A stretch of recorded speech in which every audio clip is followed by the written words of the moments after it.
I just like how all of this quarterback obsession, all of these ideas about who's the bad one, and the bad one means that you get your own Netflix special. I like to juxtapose this with what the running backs show currently is, because that's literally a Zoom call. That was what their Zoom was. We got to get a show like quarterback so we can inflate the numbers around this position. And the most recent development in the show running back that we're producing here is that Saquon Barkley was like, I don't want to be on this show anymore. This Zoom call that you guys had where it's like all of the great running backs, where it's Christian McCaffrey and Nick Chubb and Josh Jacobs and Derrick Henry. He's like, no, give me Austin Eckler. No, I'm going to just take this one-year deal. Whatever you guys are organizing, mobilizing, collectively acting upon, I'm just going to take a one-year deal that is worth up to, and again, up to is the key word here, up to $11 million if he hits these incentives that are 1,300 rushing yards, 11 touchdowns, 65 receptions. Other words. Essentially what he did last year. Well, better. Just like something that he hasn't done actually in a couple of years. He has to be the best offensive player in the league to make almost $1 million more than what he was offered originally, which is to say, Saquon kind of didn't get anything. He got nothing. $2 million signing bonus.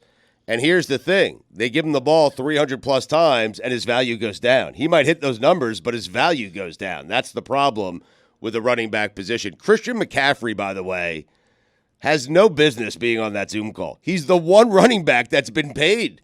He's got a $45 million contract. They had to be breaking his balls, right? Like, they just had to. Derrick Henry, too, also got paid. So those two guys are like, yeah, we're good. We're here to help you. And they're like, you guys are good. Like, we need the help. But I think that they do have knowledge to impart.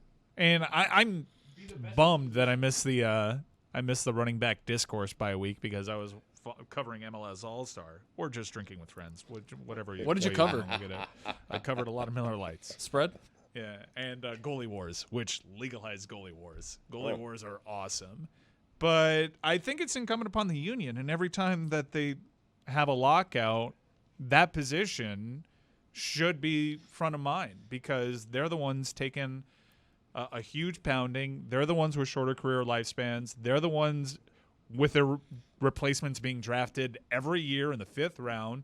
Their market value has been abused by the construct of the sport, and they should honestly do something. And it may be a radical notion to say this, but running back contracts should be shorter because of the position that they play so they can capitalize on their shorter careers.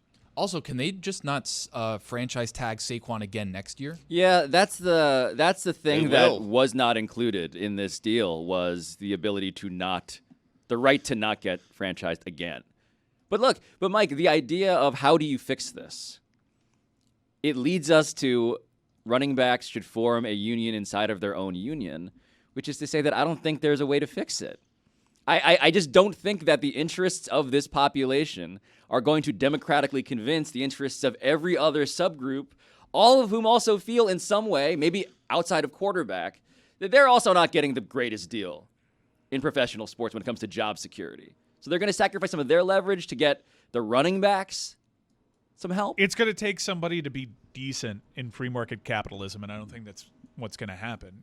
You can make an argument that from the owner's decency, you're saying. Yeah, because you can make an argument that it's the second most marketable position in the league in terms of star power. You look at your first round of your fantasy draft, it's all running backs. And I go double wide receiver. Boy, it depends on what you pick. If you're a snake, maybe take a chance on that.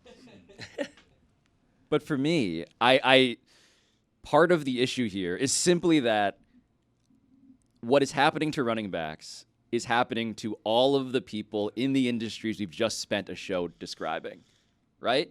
Value over replacement sports television gas bag, value over replacement newspaper columnist, value over replacement interchangeable part inside of an ant colony. But what's difficult for guys like Saquon Barkley is that he very clearly has value over replacement back. Nick Chubb, clearly he has value over replacement Kareem Hunt, who was a borderline All-Pro. So Derrick Henry, Hall of Famer. These are guys, and yes, I know two of these guys got paid, but Marion Barbers of the world that are these power backs that get run into the ground, that serve a purpose for their team and help their teams win. They should be able to capitalize on their style and their career, but I don't know how you do that. I don't know how you make somebody special.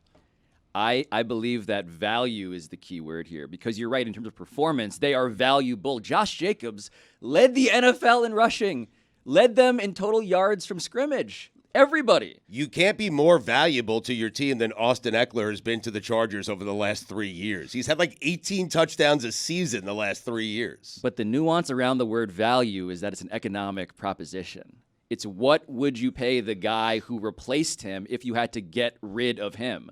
And they're saying, as a market, and I think it's informed by statistical truth, we can pay somebody so much less to do something that's close to what we need them to do, even if it's not lead the league in rushing. I also think there's an interchangeable aspect to the running back position. If you have a great offensive line, like the Philadelphia Eagles do, 49ers. I think any number of people could do that. And not just that, but the decline, the obvious decline, fast decline of running back. And I think Derrick Henry is a great example. 2 years ago, he is, by consensus, the greatest running back in the NFL. Now, he's an aging running back. And how much longer is he going to be great? He's also the outlier because entering the league, we're like, how much more wear and tear can he survive? And he's amassed a Hall of Fame career.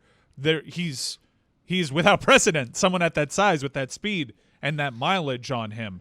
He is not the case study for when you go into labor negotiations. Right. The case studies are guys like Marion Barber. Yeah, and also are guys like Raheem Mostert. Are guys that have these really small windows. Give me really Matt Breida yeah. for 1.4 a year. Yeah, Nick exactly Goings. right. He'll give you Like, these 1,000 are the yards. names. Yeah. And also, you're a running back in a passing league. I don't think that can be ignored But either. they're huge parts of the passing game. So what? Saquon Well, himself some of them are. is. Some of them are. Christian McCaffrey is not But all that's, running Eckler, but that's how Saquon. McCaffrey separates himself from the rest of the running Right. backs. He's a 3-down back, and Yes. not all running backs are. Give me Jerick McKinnon for 1/10 of the price of Barkley. But that's literally what teams are doing.